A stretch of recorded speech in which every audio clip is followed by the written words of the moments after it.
Selamat berjumpa di channel Sekolah Birokrasi, channel yang secara khusus mengulas berbagai pengetahuan dan pengalaman terkait dengan bagaimana birokrasi mentransformasi diri menjadi mesin pemerintah yang responsif dan adaptif terhadap tuntutan, situasi, dan kondisi yang ada. Tema kita kali ini membahas seputar Key Success Factors di dalam menerapkan Electronic Government atau disingkat e-government. Beberapa hal yang penting kita ketahui bersama terkait dengan upaya untuk menerapkan ini. Ada beberapa prinsip dasar yang harus kita perhatikan.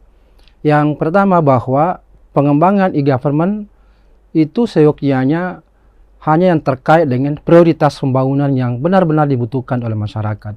Jadi jangan sekedar latah, tapi betul-betul harus mampu mengidentifikasi lebih awal apa yang real menjadi kebutuhan mendesak dari masyarakat.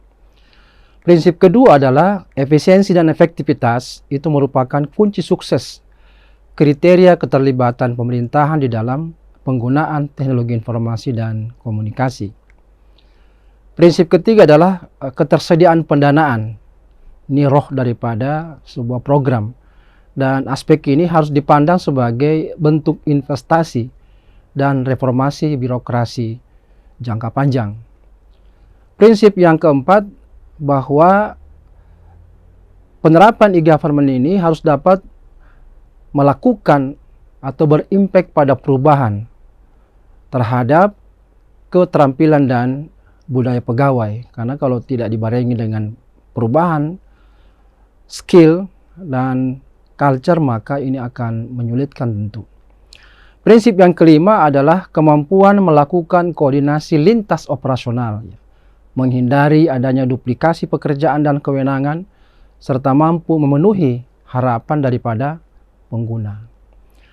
Nah, kalau kita bicara secara konseptual dan pergeseran penggunaan e-government di berbagai negara ini, maka sudah masuk ke dalam paradigma ketiga. Jadi sering disebut dengan pertama itu government 1.0. Yang kedua adalah government 2.0.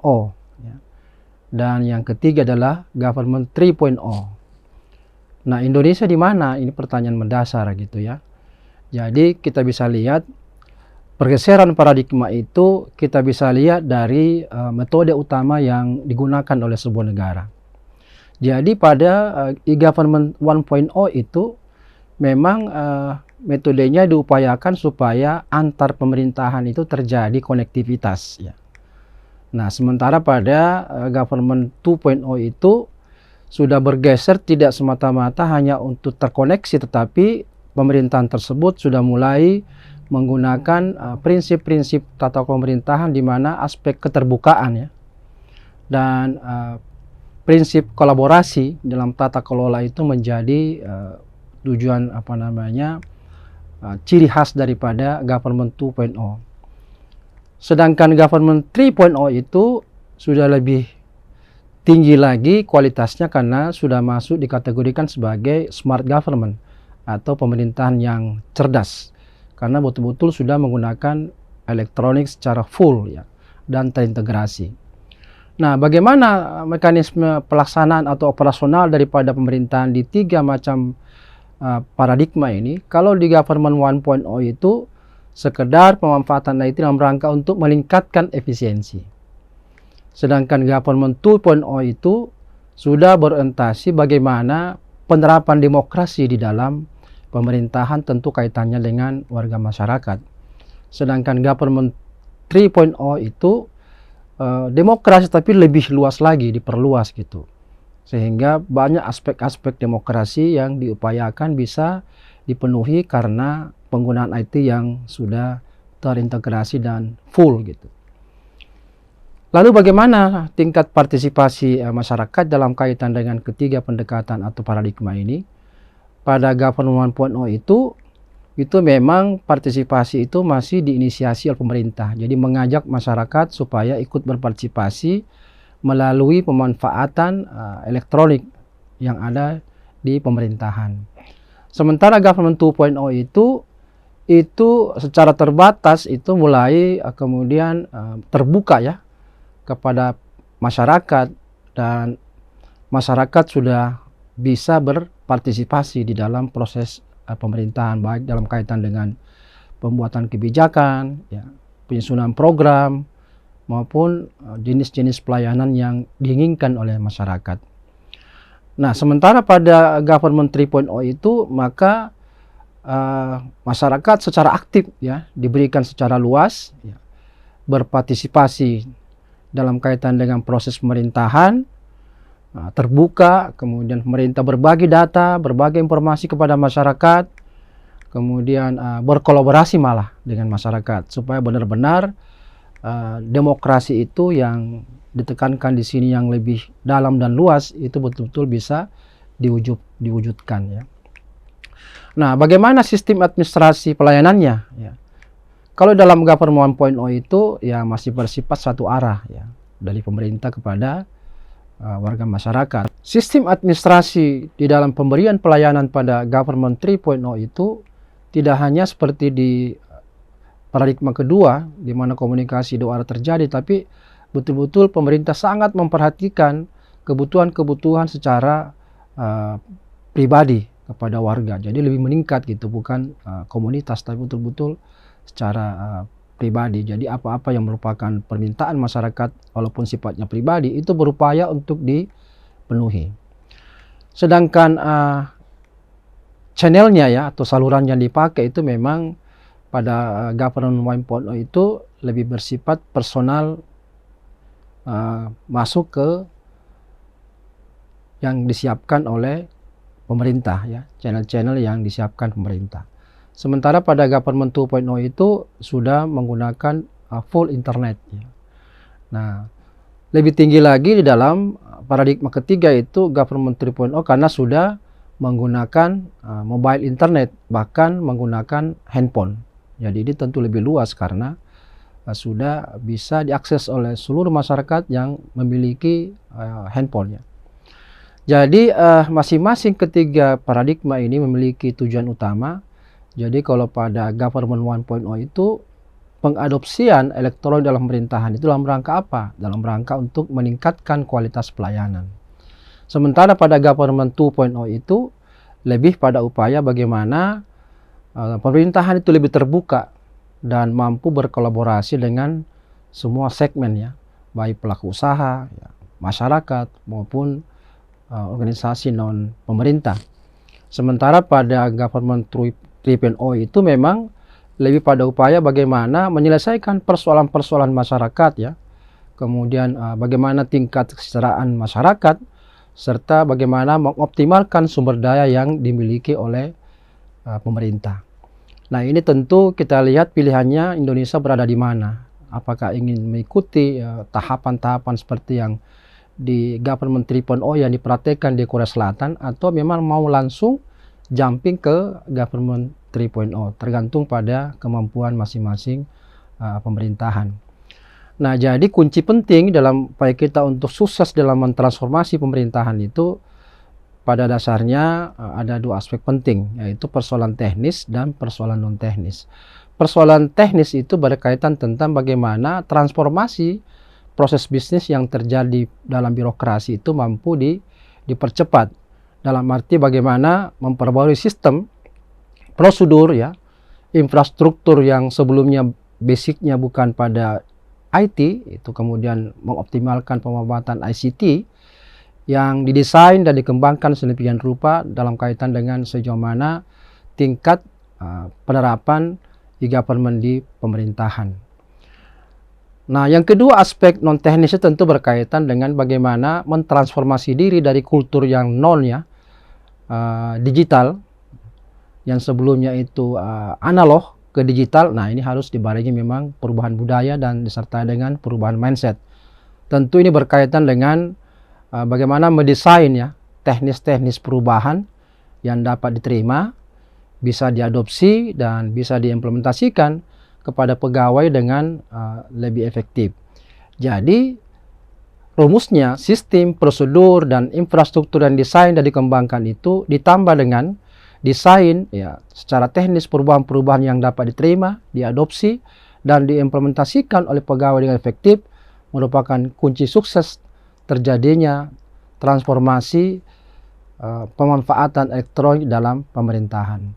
Jadi membuat pemerintahan yang berbasis elektronik itu sebenarnya kalau kita lihat itu hanya 20% terkait dengan komponen elektronik. Lebih banyak itu sebenarnya berkaitan dengan isu-isu kekuasaan. Sehingga dalam presentasinya kita bisa mengatakan sekitar 80%. Karena berkaitan dengan komitmen ya daripada penguasa, kemudian keinginan untuk menunjangnya, mensupport ya komitmen itu dengan berbagai macam kebijakan-kebijakan politik terkait dengan penganggaran ya, karena ini berkaitan dengan infrastruktur ya, ketersediaan SDM dan sebagainya. Yang ketiga saya kira penting diperhatikan perubahan paradigma ya, seperti yang dikatakan tadi ini persoalan non teknis ya, bagaimana merubah mindset dan budaya. Dan yang keempat persoalan komitmen politik yang saya katakan tadi, karena bagaimanapun birokrasi itu sangat bergantung kepada pejabat politik dalam hal ini. Sehingga kalau ada komitmen biasanya itu lebih mudah, karena dalam birokrasi itu cenderung memang menggunakan model komando ya.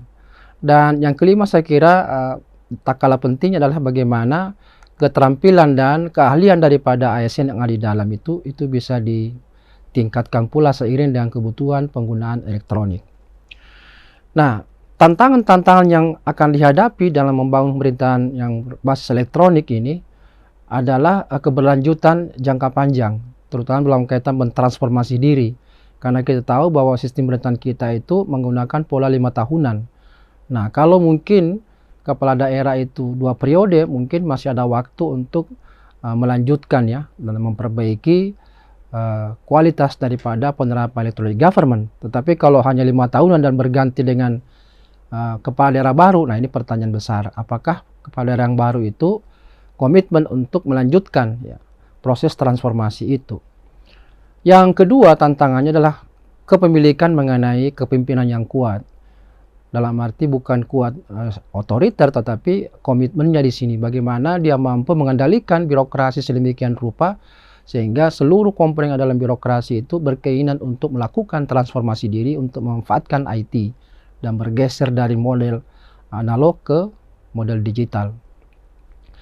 Tantangan yang ketiga adalah bagaimana mengintegrasikan ya, semua komponen atau organisasi atau unit organisasi yang ada dalam pemerintahan itu untuk bisa memanfaatkan IT. Dan yang tak kalah pentingnya bagaimana pemerintah dengan masyarakat itu terjadi pengintegrasian. Jadi apa yang ditawarkan pemerintah itu masyarakat bisa menerima, karena tentu masyarakat memahami menggunakan metode baru di dalam berinteraksi dan berkomunikasi dengan pemerintah. Tentu ini penting dilakukan upaya-upaya bagaimana mengedukasi masyarakat tentang berubahnya pola metode pemerintah dalam memberikan pelayanan kepada masyarakat yang bergeser ke digital. Nah, tantangan lain saya kira adalah berkaitan dengan bagaimana menurunkan ego sektoral antar instansi. Karena ini harus merupakan gerakan bersama, karena itu dibutuhkan memang kepemimpinan yang kuat ya. Tidak bisa membiarkan ada unit organisasi yang kemudian tidak mengikuti grand design atau mungkin peta jalan bagaimana pengembangan organisasi yang menggunakan bantuan elektronik. Dan yang terakhir saya kira adalah bagaimana perubahan budaya ya, dan keterampilan masyarakat yang saya katakan tadi, bahwa untuk mampu mengintegrasikan antara proses pelayanan diberikan pemerintah dengan penerimaan masyarakat terkait dengan apa yang diberikan pemerintah itu memang harus dibarengi dengan perubahan budaya dan keterampilan masyarakat di dalam ingin memanfaatkan elektronik ketika membutuhkan pelayanan kepada pemerintah. Yang keenam saya kira adalah bagaimana memiliki kerangka hukum yang jelas. Nah, jadi di Indonesia ini sudah ada impresnya ya, sudah ada peraturannya ya, ada PP-nya dan sebagainya. Tetapi bagaimanapun juga semua itu kalau tidak diimplementasikan dengan baik maka sekedar menjadi dokumen-dokumen hukum, tetapi tidak memberikan impact bagi pelaksanaan di tingkat bawah. Jadi ini menjadi penting ya, dan ini menjadi hambatan sekaligus kalau tidak mampu dipersiapkan. Yang ketujuh adalah ketersediaan infrastruktur teknologi informasi. Nah, ini tentu berkaitan dengan jaringan internet ya. Nah, Indonesia luar biasa sudah memiliki satelit yang memang bisa menghubungkan ya dari Sabang sampai Merauke. Sisa kemudian elaborasi daripada ketersediaan satelit itu yang kemudian harus dikembangkan sehingga tidak ada space pun di wilayah Indonesia ini yang tidak mendapatkan akses, terutama akses internet. Yang kedelapan adalah komitmen pemimpin eksekutif dan politik dalam jangka panjang. Ini sama tadi di awal, bagaimana komitmen jangka panjang, karena bagaimanapun juga legislatif itu adalah lembaga yang menjadi mitra pemerintah dalam melahirkan regulasi-regulasi yang berkaitan dengan supporting di dalam membangun electronic government. Yang kesembilan adalah keterlibatan publik ya di dalam pengembangan e-government. Jadi seperti dikatakan di awal tadi, prinsip bahwa bagaimanapun juga pengembangan e-government itu basisnya pada kebutuhan nyata dan mendesak dari masyarakat. Karena itu keterlibatan masyarakat menjadi sangat penting dalam konteks ini. Yang ke-10 adalah lakukan rencana pengembangan terhadap sumber daya manusia dan infrastruktur teknis. Karena di belakang semua itu adalah manusia. Karena itu literasi ya, itu harus betul-betul dikembangkan, ditingkatkan gitu ya. Jadi literasi daripada ASN itu harus betul-betul diperbaiki sehingga relevan dengan kebutuhan pemerintah yang berbasis pada elektronik. Yang ke-11 adalah lakukan kerjasama dengan berbagai pihak ya, baik pelaku usaha maupun organisasi kemasyarakatan. Kita jangan malu untuk bekerjasama dengan mereka, karena bagaimanapun juga realitasnya bahwa para pelaku bisnis itu lebih maju, lebih dulu memanfaatkan teknologi informasi di dalam proses bisnis mereka. Jadi kita harus bisa mengajak mereka untuk ikut terlibat dalam proses membangun e-government. Yang ke-12 adalah pentingnya untuk melakukan monitoring dan evaluasi terhadap apa yang kita telah lakukan. Apakah memang sudah sesuai dengan perencanaan dan tahapan-tahapan yang kita sudah tulis di dalam roadmap ya, membangun e-government di pemerintahan itu. Ini penting sebagai bahan evaluasi agar supaya selalu on the track. Yang ke-13 adalah harus mampu menciptakan persepsi bahwa e-government itu dapat memberikan nilai tambah bagi masyarakat. Karena bagaimanapun juga penyadaran dari masyarakat bahwa akan lebih bagus jika layanan yang diberikan pemerintah itu berbasis pada elektronik dibandingkan dengan cara-cara manual. Yang ke-14 adalah mudah diakses ya, baik dari sisi waktu, biaya, dan keterampilan yang dibutuhkan untuk bisa mengakses berbagai macam layanan yang diberikan oleh pemerintah. Karena itu tingkat ya, pengetahuan masyarakat berkaitan dengan pemahaman elektronik itu harus menjadi perhatian, sehingga jangan terlalu istilahnya terlalu canggih, tapi kemudian masyarakat gagap di dalam memanfaatkan itu. Yang ke-15 adalah memberikan rasa aman ya, dan privasi bagi si pengguna, karena bagaimanapun juga tidak ada teknologi yang tidak bisa dipergunakan salah, dan ini tentu harus dibawa lindungan peraturan perundangan yang bisa melindungi hak-hak privasi daripada si pengguna. Nah, jadi itu merupakan faktor-faktor yang bisa menghambat, tetapi bisa juga menjadi kunci sukses kalau itu bisa dilakukan dengan secara seksama dan berkelanjutan. Jadi saya ingin menambahkan bahwa kunci faktor sukses ya untuk bisa menerapkan e-government ini seperti yang dikatakan tadi, pentingnya adanya strong government leadership. Jadi kepemimpinan yang mampu memerintah dengan strong ya, bukan otoriter tapi ketegasan disertai dengan keterampilan yang baik, lalu mampu mengeluarkan kebijakan-kebijakan yang tepat dan mampu melihat sejauh mana ke depan ini penerapan elektronik dalam pemerintahan, sehingga betul-betul dia tough untuk bertekad menerapkan pemerintahan dan mengganti gaya atau pola-pola lama yang sebelumnya tidak berbasis pada digital. Nah, yang kedua saya kira kunci sukses yang kedua adalah dukungan teknologi.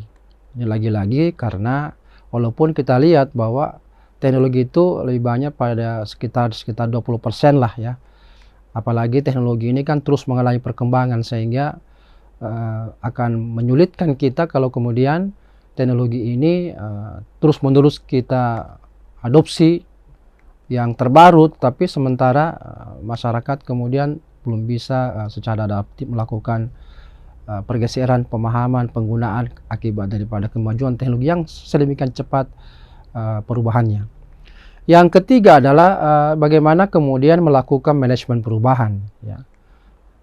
Terutama di dalam dari pemerintahan yang tidak berbasis elektronik ke pemerintahan yang berbasis elektronik. Ini harus betul-betul diperhatikan. Dalam hal ini adalah perubahan mindset dan perubahan kultur. Yang keempat saya kira adalah dukungan, ya, anggaran yang bersifat sustainable, ya. Jadi memang investasi jangka panjang. Kalau ini dukungannya tidak, terutama ketika terjadi perubahan kepemimpinan, nah maka kunci sukses ini menjadi persoalan yang harus benar-benar menjadi perhatian. Siapapun yang memerintah di daerah tersebut harus tetap mendukung, mensupport, ya, anggaran untuk perubahan ini, karena ini orientasinya pada kepentingan masyarakat. Kunci sukses lainnya adalah bagaimana manajemen itu memang sengaja diprogramkan tujuannya agar peningkatan kinerja, ya, daripada birokrasi yang tentu sebelumnya menggunakan cara-cara analog ke cara-cara digital. Mesti ada perubahan, jangan ada perbedaan. Artinya e-government tapi masih rasa-rasanya manual. Nah itu tentu kerugian gitu. Nah yang keenam saya kira mengenai tata kelola teknologi informasi ini perlu diperhatikan bagaimana strateginya, bagaimana kebijakannya, ya, bagaimana operasionalisasinya, bagaimana dukungan SDM, bagaimana teknologi, ya, proses bisnisnya betul-betul harus didesain sedemikian rupa sehingga keberadaan IT ini bisa dikelola dengan baik. Dan kunci sukses yang terakhir, yang ketujuh, adalah bagaimana kemudian penerapan electronic government itu dalam kaitan dengan pelayanan itu betul-betul harus berorientasi pada kepentingan masyarakat, bukan pada kepentingan siapa-siapa. Jadi inilah beberapa kunci penting untuk suksesnya penerapan electronic government di pemerintahan. Semakin mampu kita mengikuti apa yang menjadi prinsip-prinsip dan harapan-harapan serta langkah-langkah yang harus dilakukan di dalam membangun e-government, maka hambatan-hambatan yang ada itu dengan sendirinya bisa kita atasi. Saya kira demikian tema kita kali ini, dan saya ingatkan kembali bagi teman-teman yang menyukai konten daripada video ini, silakan di subscribe bagi yang belum, atau paling tidak di like, comment, and share, sehingga Anda tidak akan ketinggalan terkait dengan tema-tema baru yang berkaitan dengan reformasi birokrasi. Saya kira demikian, sampai jumpa, salam reformasi birokrasi.